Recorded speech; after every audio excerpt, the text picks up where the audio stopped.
ನಮಸ್ತೆ ರೈತ ಬಾಂಧವರಿಗೆ. ನಾನು ತೀರ್ಥಹಳ್ಳಿ ತಾಲೂಕು ಮಾಳಗಾರು ಪ್ರವೀಣಣ್ಣವ್ರ ತೋಟದಲ್ಲಿ ಇದ್ದೀನಿ. ಇವರಿಗೆ ನಾನು ಈ ಕಳೆದ ಗೊಬ್ಬರ ಏನು ಹಾಕಬೇಕು ಅನ್ನೋದ್ರ ಬಗ್ಗೆ ರೆಕಮೆಂಡೇಷನ್ ಕೊಟ್ಟಿದ್ದೀನಿ. ಅದೇ ಪ್ರಕಾರ ನಮ್ಮ ಗೊಬ್ಬರವನ್ನು ಯೂಸ್ ಮಾಡಿದ್ದಾರೆ. ನೀವು ನೋಡ್ಬೋದು, ಈಗ ಇದು ಹೆಚ್ಚು ಒಂದು 10 ವರ್ಷದ ಗಿಡ ಇರ್ಬೋದು. ಇದು 10 ವರ್ಷದ ಒಳಗಿನ ಗಿಡ.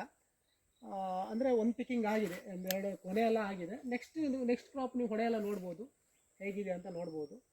ಏನು ಹಾಕಿದ್ದೀನಿ ಅಂತ ಹೇಳಿದ್ರೆ, ಅವರಿಗೆ ನಾನು ವಿನ್ನರು ಮತ್ತು SOP ಗೊಬ್ಬರವನ್ನು ಕೊಟ್ಟು ಅದ್ರ ಜೊತೆಗೆ ಮೈಕ್ರೋಬಿಯಲ್ ಪ್ರಾಡಕ್ಟ್ಸ್, ಅಂದರೆ ಭೂಮಿಯಲ್ಲಿ ಕೆಲವೊಂದು ನ್ಯೂಟ್ರಿಯೆಂಟ್ಸು ಫಿಕ್ಸ್ ಆಗಿರ್ತದೆ. ಅಂದರೆ ಜಿಂಕು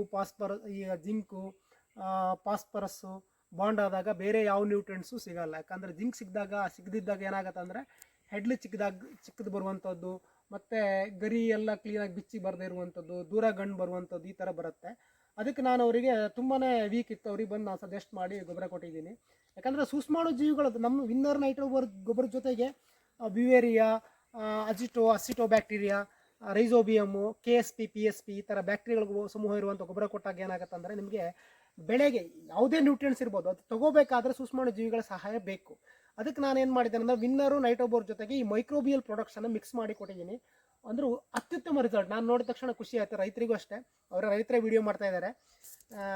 ರೈತರಿಗೆ ತುಂಬಾ ಖುಷಿಯಾಗಿದೆ. ಅವರು ಹೇಳ್ತಾ ಇದ್ದಾರೆ ಒಳ್ಳೆ ರಿಸಲ್ಟ್ ಬಂದಿದೆ, ಬೇರೆ ರೈತರಿಗೆ ಹೇಳ್ಬೋದು ಅಂತ ಹೇಳ್ತಿದ್ದಾರೆ. ನಾನು ಓಕೆ, ಇನ್ನೇನಾದರೂ ಸಜೆಷನ್ ಬೇಕಾದರೆ ನನ್ನ ಪರ್ಸ್ನಲ್ ನಂಬರ್ ಕಾಂಟ್ಯಾಕ್ಟ್ ಮಾಡ್ಬೋದು. ಯಾವ ಥರ ಗೊಬ್ಬರ ಹಾಕಬೇಕು, ಏನು ಕೊಡಬೇಕು ಅನ್ನೋದ್ರ ಬಗ್ಗೆ ಮಾಹಿತಿಯನ್ನು ಕಂಪ್ಲೀಟಾಗಿ ಕೊಡ್ತೀನಿ. ಥ್ಯಾಂಕ್ ಯು, ನಮಸ್ಕಾರ.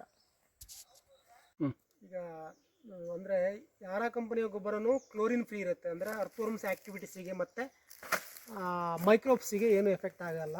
ಅದರ ಜೊತೆಗೆ ನಾನು ನಿಮಗೆ ರೆಕಮೆಂಡ್ ಮಾಡಿರುವಂತಹ ಮೈಕ್ರೋಬಿಯಲ್ ಪ್ರಾಡಕ್ಟ್ಸಲ್ಲೂ ಸಹ ಕೆಮಿಕಲ್ ಜೊತೆಗೆ ಕಂಪ್ಯಾಟಬಿಲಿಟಿ ಇದೆ.